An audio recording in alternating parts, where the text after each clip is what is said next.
네, 좋은 질문이십니다. 사실 모든 사람이 무조건 정기적으로 안과 검진을 받는 건 아닙니다. 다만 눈이라는 게 몸에서 정말 작은 장기다 보니까 겉으로 보기에는 아무 문제 없어 보이는데 안쪽에 이상이 생겨도 일반적인 검사로는 잘 발견되지 않는 경우가 많습니다. 그래서 저희가 권해드리는 것은 일단 한 번은 정밀 검사를 통해서 눈 상태를 정확히 확인해 보는 게 좋다는 겁니다. 만약 그때 이상 소견이 나오시면 그때부터 정기적으로 추적 검진을 받으시면 됩니다. 맞습니다. 그렇게 생각하시는 분들이 정말 많으십니다. 근데 대표적인 예가 망막열공입니다. 이게 초기에는 거의 증상이 없거나 날파리 같은 게 살짝 보이는 정도의 가벼운 비문증으로 시작하는 경우가 많습니다. 그런데 이 상태로 망막 박리까지 진행되는데도 시력에는 별 불편함이 없는 경우가 훨씬 많습니다. 그래서 본인은 전혀 문제를 느끼지 못하시는데 정밀 검사에서 우연히 발견되는 경우가 상당히 많습니다. 다행히 초기에 발견하면 간단한 망막 레이저 치료만으로도 진행을 충분히 막을 수 있습니다. 네, 대표적으로 황반변성과 당뇨망막병증이 있습니다. 황반변성 같은 경우는 초기에 발견해서 치료를 시작하시면 시력 예후가 비교적 좋은 편입니다. 그런데 이미 많이 진행된 상태에서는 치료를 하셔도 시력이 잘 회복되지 않는 경우가 많습니다. 당뇨망막병증도 마찬가지입니다. 불편함을 느끼실 정도면 이미 상당히 말기까지 진행된 경우가 대부분입니다. 그래서 당뇨가 있으신 분들은 증상이 없으시더라도 안저검사는 반드시 정기적으로 받으셔야 합니다. 저희 희망안과 종합검진은 시력부터 시작해서 각막, 수정체, 망막, 시신경까지 눈 전체를 단계적으로 확인하는 검사로 구성되어 있습니다. 쉽게 말씀드리면 안구 건조증은 있으신지, 백내장이나 녹내장은 어떤지, 그리고 망막 질환이나 당뇨망막병증까지 함께 확인할 수 있는 겁니다. 검사 시간도 대부분 20분 내로 끝나기 때문에 시간적으로 부담 없이 받으실 수 있습니다. 네, 하나씩 설명드리겠습니다. 먼저 각막과 전완부 검사에서는 눈꺼풀 상태를 확인하고 안구 건조증은 있는지, 염증이나 자극 소견은 없는지 살펴봅니다. 태극등 검사에서는 눈 속 수정체를 확대해서 관찰하는데 백내장이 어느 정도 진행되어 있는지 확인하는 겁니다. 그 다음에 정밀 시력 검사와 굴절 검사를 통해서 근시나 난시가 있는지, 그리고 노안이 어느 정도 진행됐는지를 정확하게 평가할 수 있습니다. 안압과 시신경 검사는 녹내장 위험이 있으신지 확인하는 검사입니다. 시신경이 정상인지, 안압이 안전 범위 안에 있는지를 함께 평가하는 겁니다. 여기에 망막 OCT 검사를 통해서 시력의 가장 중요한 부분인 황반부를 아주 정밀하게 검사합니다. 이를 통해서 황반변성이나 당뇨망막병증처럼 초기에는 증상이 거의 없는 질환들도 조기에 발견할 수 있습니다. 마지막으로 광각 안저 검사를 통해서 산동제를 사용하지 않고도 망막의 중심부뿐만 아니라 주변부 끝부분까지 살펴볼 수 있어서 망막 열공 같은 망막 이상을 확인할 수 있습니다. 일반 건강검진에서 하는 눈 검사는 대부분 시력과 안압, 기본적인 안조 촬영 정도를 하고 AI나 검진 의사가 이상 여부를 확인합니다. 즉, 이상 소견이 있으면 안과에 가보세요 라고 알려드리는 선별검사라고 생각하시면 됩니다. 반면에 안과에서 하는 종합 눈 검진은 왜 이상이 생겼는지, 지금 상태가 어느 단계인지, 그리고 앞으로 어떻게 관리를 해야 하는지를 정확하게 평가하는 검사입니다. 시신경, 황반, 망막 주변부까지 안과 전문의가 직접 검사 결과를 확인하고 해석해서 필요하신 경우에는 추가 검사나 치료 계획까지 한 번에 연결할 수 있다는 점이 가장 큰 차이입니다.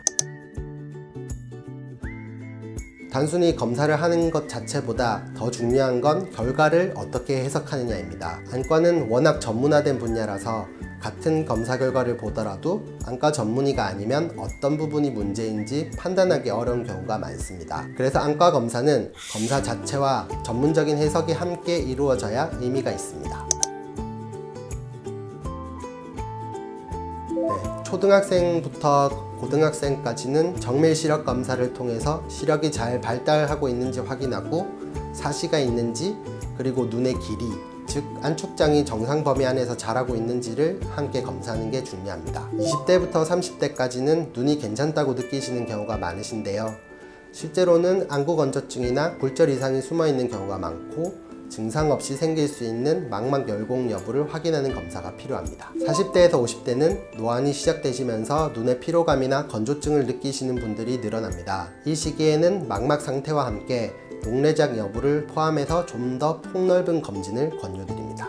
50대 이후에는 백내장, 녹내장, 그리고 망막 질환, 안구 건조증 등 여러가지 눈 질환이 함께 나타나실 수 있기 때문에 특정 한 가지 검사보다는 눈 전반을 종합적으로 확인하시는 정밀 검진이 필요합니다.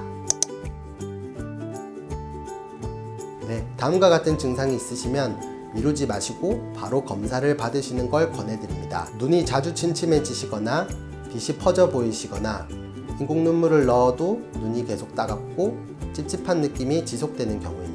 그리고 번쩍번쩍 빛이 보이는 광시증이 느껴지거나 날파리가 떠다니는 것처럼 보이시는 비문증이 생기셨을 때도 꼭 검사를 받으셔야 합니다. 글씨가 찌그러져 보이시거나 한쪽 눈에만 크기가 다르게 보이는 경우에도 반드시 검사가 필요합니다. 또 한쪽 눈만 유독 흐려지거나 시야가 좁아진 느낌이 드시면 좀 쉬면 괜찮겠지 하고 넘기지 마시고 한 번 정도 꼭 정밀 검사를 받아보시는 게 안전합니다. 그런 걱정 많이 하시는데 검진의 목적은 수술을 권유하기 위한 게 아닙니다. 오히려 수술이 필요 없는 상태를 최대한 오래 유지하시도록 하기 위해서 검진을 하는 겁니다. 대부분은 경과관찰이나 생활관리만으로도 충분한 경우가 훨씬 많습니다. 검사 구성에 따라서 차이는 있지만 눈 상태를 종합적으로 확인하는 데 부담되지 않는 수준이라고 생각하시면 될 것 같습니다. 검진 전에 충분히 설명을 드리고 진행하고요. 불필요한 경우에는 검사를 진행하지 않습니다. 크게 세 가지로 말씀드릴 수 있을 것 같습니다. 첫 번째는 숙련된 검사자가 검사를 진행하기 때문에 불필요하게 힘들거나 긴장하지 않으셔도 됩니다. 편안한 분위기에서 검사를 받으실 수 있으십니다. 둘째는 검사 결과를 단순히 수치로만 설명드리지 않습니다. 실제 검사 화면을 함께 보시면서 지금 눈 상태가 어떠신지, 어디까지가 정상이시고 어떤 부분을 주의하셔야 하는지를 다른 병원보다 훨씬 쉽고 자세하게 설명드립니다. 세 번째로 추가 검사나 추적 검사가 필요하신 경우에도 왜 필요한지, 지금 바로 하셔야 되는지, 지켜봐도 되는지를 충분히 설명드린 뒤에 환자분께서 납득하신 상태에서 결정할 수 있도록 도와드립니다. 희망안과의 종합검진은 지금 눈 상태를 정확히 아시고 앞으로 어떻게 관리하시면 되는지를 이해하시는 데 초점을 두고 있습니다. 검진을 마치고 나가실 때는 불안함보다는 내 눈을 믿고 맡겨도 되겠구나 라는 안심을 느끼실 수 있도록 하는 게 저희의 목표입니다. 네, 눈은 워낙 섬세한 장기다 보니까 속을 자세히 들여다보지 않으면 보이지 않는 것들이 정말 많습니다. 또 어느 정도 나빠지기 전까지는 증상으로 나타나지 않는 경우가 훨씬 더 많습니다. 그래서 약간의 불편감이 있으시거나 혹은 기회가 되신다면 한 번쯤은 정밀 검사를 받아보시길 추천드립니다. 그게 시력을 오래 지키는 가장 좋은 방법입니다. 네, 이번 시간에는 안과 종합검진에 대한 설명을 해드렸고요. 좀 더 좋고 유익한 정보를 가지고 와서 다음번에 또다시 인사드리겠습니다. 감사합니다.